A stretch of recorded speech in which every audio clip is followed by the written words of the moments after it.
Olá, boa tarde, bom dia, boa noite, sejam bem-vindos ao canal de vídeos Vitor por Deus. E essa é uma comunicação original para a gente falar sobre as lições da clínica de psiquiatria do esporte.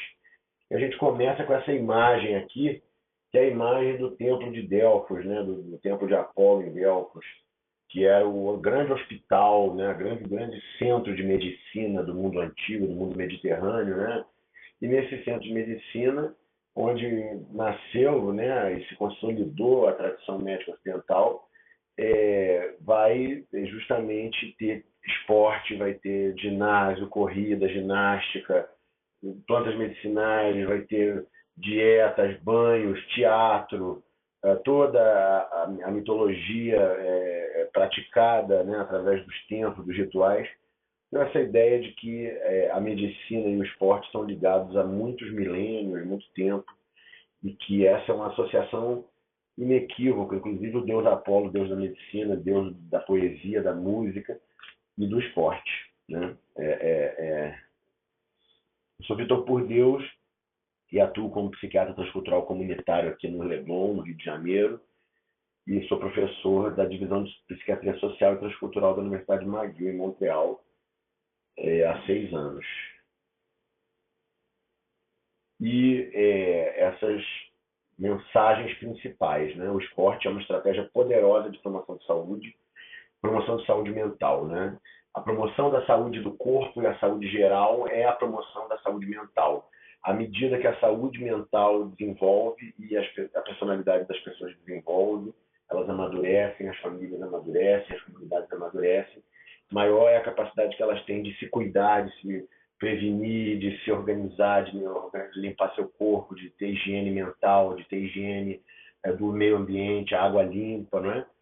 Então, a promoção da saúde geral é a promoção da saúde mental, e o esporte é talvez uma das mais importantes estratégias de promoção que a gente tenha hoje no mundo, e isso tem que ser usado pelo sistema de saúde pública. Além disso, o esporte previne, nomeadamente, doenças cardíacas, nomeadamente doenças osteoarticulares, nomeadamente doenças inflamatórias. O sistema imune é desinflamado pelo esporte, o esporte desinflama o corpo, desestressa o corpo. O treinamento dentro d'água, a natação tem poderosas propriedades de regeneração, né? Psíquica e corporal, psicossomática, regeneração psicossomática. E o esporte também pode ser um grande salto, que eu tenho vivido esse salto na minha clínica, quando você faz o diagnóstico e colhe as histórias e colhe os sinais e os sintomas a partir da convivência na comunidade esportiva, a partir da convivência na comunidade, do acompanhamento clínico de longo prazo. Isso facilita o diagnóstico, facilita a convivência com as pessoas, com as famílias e com os clientes de modo não mórbido, né? Fora de um ambiente hospitalar, de um ambiente médico, que é tudo muito mórbido, muito macabro.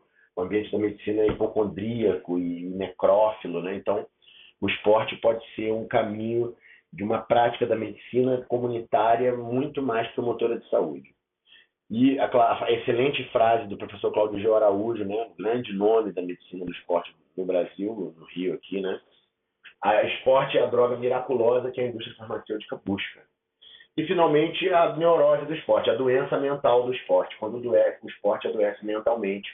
Nós vamos ilustrar isso com um caso clínico muito didático da minha clínica aqui, que mostra o mecanismo de transmissão do trauma transgeracional. E também um comentário necessário sobre a pandemia do Covid-19, que explodiu a pandemia de doenças mentais, né, e revelou melhor a pandemia de doenças mentais, que já vem sendo debatida e denunciada na literatura científica já nos últimos 40 anos, aí, desde o início da década de 80, quando os primeiros artigos começam a falar em pandemia de doenças mentais. Sintomas de sofrimento. E o que é a doença mental? Né, o que é? É quando o sofrimento para de ser passageiro e começa a ser persistente, repetitivo, padrões de sofrimento repetitivo, de sabotagem, de morte, de violência, de brigas, divórcios, fragmentações familiares, fragmentações das relações. Quando isso permanece e persiste, se repete, estamos frente a uma doença mental, uma patologia que precisa ser abordada e tratada, né? O professor Jean Charcot chamava as doenças mentais de besta-fera, né? A besta-fera é a doença mental porque ela aparece de forma insistente, persistente e são invisíveis e difíceis de diagnosticar, mas que a psiquiatria acumulou. E elas também se amplificam, né, de acordo com o estresse, de acordo com as condições sociais, elas vão aumentando, vão diminuindo, e isso pode aumentar dentro da linhagem, dentro da família, né? As formas clínicas podem se piorando, fazendo formas cada vez maiores. E o que nós estamos vivendo de aumento de guerras, conflitos armados, a polarização política, a promoção da violência como uma resolução, são sinais do adoecimento psíquico individual e coletivo que andam junto, né?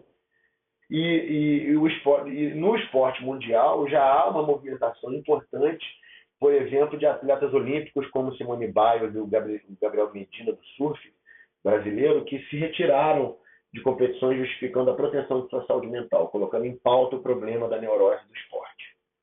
Essa tal neurose do esporte, que a gente foi estudar, né, entender melhor a descrição de psiquiatras estrangeiros, mas ela fala dessa excesso de competição, né? O excesso de competição no ambiente da competição, né? Onde é fácil você se tornar competitivo, onde é fácil você é estimulado a ser competitivo, a subir, puxar o tapete do outro, né, para ficar por cima. Então isso vai levando à internalização de procedimentos mentais patológicos, né, de violência, de sabotagem, de desgraça. Isso vai aparecer com sintomas de tristeza, de falta de movimento, a irritação é o primeiro sintoma, né? A frustração permanente, a insatisfação permanente, a agressividade nas relações, maltrata as pessoas, é maltratado também, as pessoas, né, acabam vivendo de uma forma um pouco hostil umas às outras, né? E isso se aprofunda, então, com comportamentos compulsivos, né? A própria compulsão sexual, a compulsão por dinheiro, a compulsão por matéria, né? Por poder, as dependências emocionais, aí a pessoa fica vítima dos sintomas, fica vítima das doenças, repete isso, não sustenta pactos e vive em conflito. Muitas vezes tem dificuldade até de sustentar o próprio pacto terapêutico, né? E essa neurose do esporte, ela vai correr na nossa sociedade e vai aparecer também provocando lesões físicas, lesões osteoarticulares, lesões de excesso de trabalho, de excesso de prática, excesso de competição, também revelando a falta de descanso e recuperação adequadas, né, que é o que é necessário. E as lesões então cronificam e revelam um autocuidado pobre e a ocorrência de doenças psicossomáticas. E também vai acontecer o abuso de drogas, de substâncias, né? O álcool, o tabaco, a cocaína, a metanfetamina cristal, o MDMA, o GHB, a cannabis, os próprios anabolizantes, os hormônios, o próprio açúcar, né? Às vezes é consumido de forma compulsiva para controle de ansiedade. E aí a gente traz um caso clínico muito interessante que nós atendemos, um homem branco, de 47 anos, numa crise aguda de alcoolismo, consumindo 2 garrafas de uísque por dia, morador da Gávea, numa família de investidores.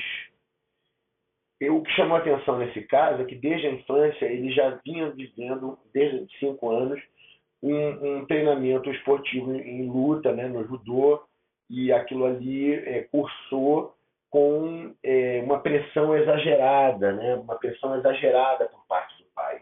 O pai dizia: eu não quero que meu filho conheça a derrota, né? Ele me disse isso na amnésia, né?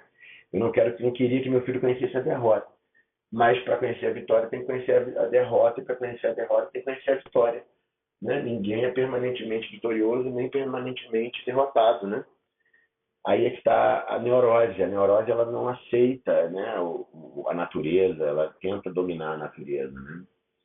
E ele foi campeão de judô, fez uma carreira profissional até a primeira crise psicótica aos 19 anos, com o consumo de cocaína ao longo de 48 horas numa casa noturna em Ipanema.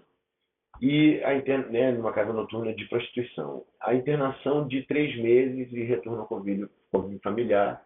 E nos últimos 28 anos, né, ele vem fazendo um padrão de crises violentas com abuso de substância, internação, até o momento que eu atendo a família, né? Foram no total de 15 internações até o momento. A anamnese familiar também chamou muita atenção, porque um grande número de primos e tios de múltiplas gerações, gerações anteriores e nessa geração, com abuso de múltiplas substâncias, né, medicações psicotrópicas, de cocaína, álcool, práticas esportivas frustradas, né, tentativas de carreira no esporte de forma frustrada, um caso de suicídio, um caso de esquizofrenia diagnosticada. Quer dizer, uma família com uma carga traumática excepcionalmente elevada, né?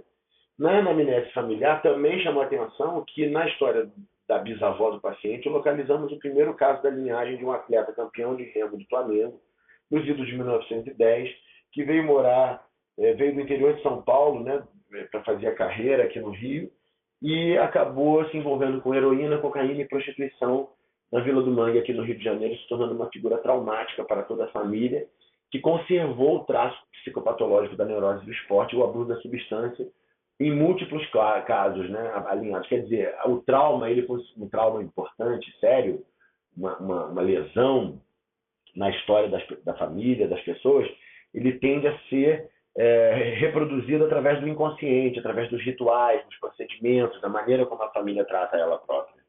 E isso vai como um chuveiro, né, como um chuveiro de traumas, a coisa vai descendo.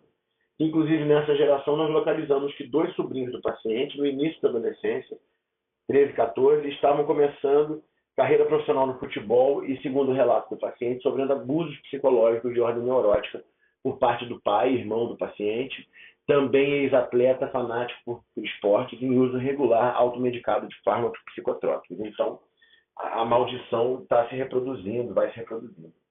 Nós resolvemos o quadro agudo de alcoolismo, né, com medicação antipsicótica, quetiapina em doses crescentes, até ele parar de consumir o álcool e entrar num estado, né, induzido pela medicação, de uma espécie de um estado mental, né, induzido pela medicação, onde a compulsão não mais atua, né, e a pessoa consegue desenvolver um mínimo de autonomia.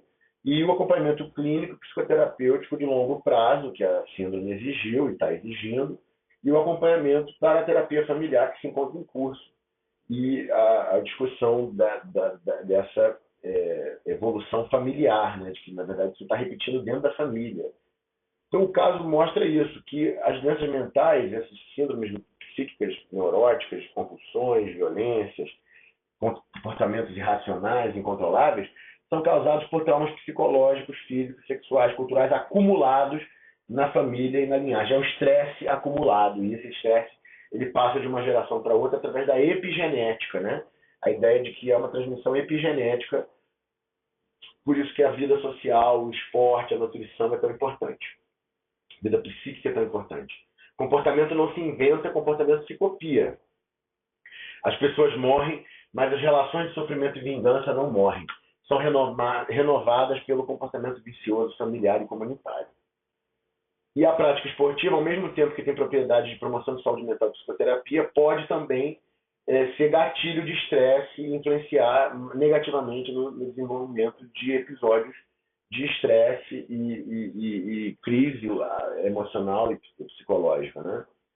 E isso vai acontecer em ambientes excessivamente competitivos, adoecidos, onde as pessoas estão competindo contra a própria sombra, né? E a indicação inequívoca de terapia familiar sistêmica, né, de abordar a família, de abordar a linhagem, de discutir, de fazer a anamnese da família, e o acompanhamento clínico de longo prazo para prevenir o acometimento das novas gerações. O acompanhamento clínico de longo prazo chama-se catamnese, né, na medicina, e isso muito pouca gente está fazendo e funciona muito. Para a gente fechar aqui, então a gente tem feito um arsenal terapêutico aqui que tem que ser usado, muito bem indicado, né?